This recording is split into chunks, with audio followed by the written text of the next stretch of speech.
నేడు తెలంగాణ బంద్కు పిలుపునిచ్చాయి బీసీ సంఘాలు. బీసీ రిజర్వేషన్ల బిల్లు పైన అంటే జీవో పైన హైకోర్టు నిన్న స్టే విధించినటువంటి సంగతి మనకు తెలిసిందే.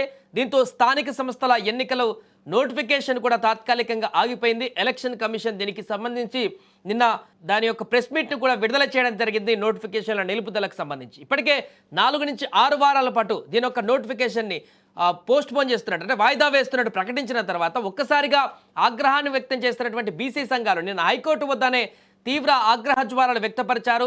పూర్తిగా నోటికాడికి వచ్చినటువంటి కూడును లాగేసుకుంటున్నారంటూ కూడా ఆగ్రహాన్ని వ్యక్తం చేశారు.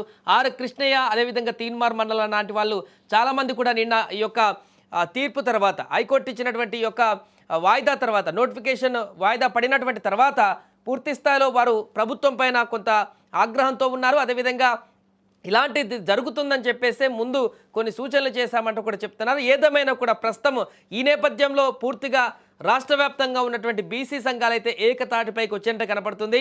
ముఖ్యంగా తెలంగాణ రాజ్యాధికార పార్టీ తీన్మార్ మల్లన్న పార్టీ ఆయన కూడా ఈరోజు తెలంగాణ బంద్కు పిలుపునిచ్చారు. అలాగే ఆర్ కృష్ణయ్య కూడా ఈరోజు తెలంగాణ బంద్కు పిలుపునిచ్చారు. 42% రిజర్వేషన్లు దక్కే వరకు పోరాటం ఆపేదే లేదంటూ కూడా బీసీ నాయకులు స్పష్టం చేస్తున్నారు.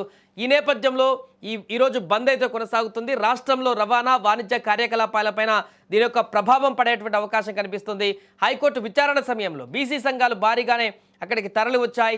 ఆ కృష్ణయ్యతో పాటుగా ఇతర నేతలు కోర్టు వద్దకు తరలి వచ్చారు. ఇక జీవో నెంబర్ 9 పైన కోర్టు స్టే విధించారని తీర్పు రావడంతో ఆందోళన కూడా వ్యక్తం చేశారు. ఇప్పుడు మొత్తం రాష్ట్ర వ్యాప్తంగా కూడా ఇదే చర్చ కొనసాగుతుంది. వెంటనే శుక్రవారం రాష్ట్ర వ్యాప్తంగా బంద్కు పిలుపునిచ్చారు నిన్న. దీంతో తెలంగాణ రాజకీయం మరోసారి ఆసక్తికరంగా మారింది. స్థానిక ఎన్నికల నిర్వహణ సందిగ్ధంలో పడ్డాయి ఇప్పుడు. అయితే బీసీలకు రిజర్వేషన్లతో ఎన్నికలు నిర్వహిస్తామని కాంగ్రెస్ చెబుతోంది. ఈ నేపథ్యంలోనే హైకోర్టు తదుపరి విచారణ ప్రభుత్వం తీసుకోబోయేటువంటి చర్యలు ఎలా ఉంటాయేమోనని ఇప్పుడు రాష్ట్ర ప్రజలు ముఖ్యంగా బీసీ సంఘాల నేతలు అదేవిధంగా బీసీ వర్గాలందరూ కూడా ఆసక్తిగా ఎదురు చూస్తున్నారు.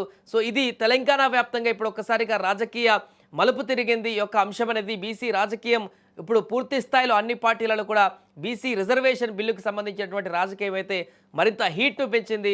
దీనికి ప్రభుత్వం ఎలాంటి ముందడుగు వేస్తుంది, ఏ రకంగా ముందుకు వెళుతుంది, ఎట్లా దీన్ని ముందుకు తీసుకువెళుతుంది అనేది చూడాల్సిన పరిస్థితి ఉంది. 3 మార్గాలు ఖచ్చితంగా కనిపిస్తున్నాయి. ఒకటి ఈ యొక్క వాయిదా పర్వం పూర్తయిపోయే వరకు కోర్టు గైడ్లైన్స్ ఇచ్చే వరకు వేచి చూడడం ఒకటి, అదేవిధంగా లేదంటే 2 గవర్నర్ల వద్ద బిల్లుని సంతకం చేయించేలాగా చేసి తర్వాత బిల్లును పాస్ చేసుకోవడం ఇంకొకటి, లేదా కేంద్ర ప్రభుత్వం దగ్గరికి వెళ్ళి అక్కడ కేంద్ర ప్రభుత్వంతో మాట్లాడి అక్కడ సంప్రదింపులు జరిపినటువంటి తర్వాత దీనికి సంబంధించి ఒక నిర్ణయం తీసుకునేటువంటి అవకాశం కనిపిస్తుంది.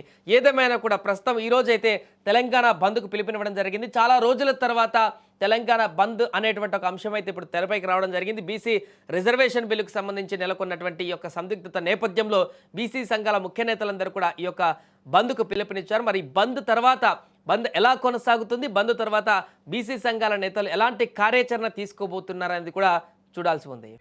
No, no, no, no, no, no, no, no, no.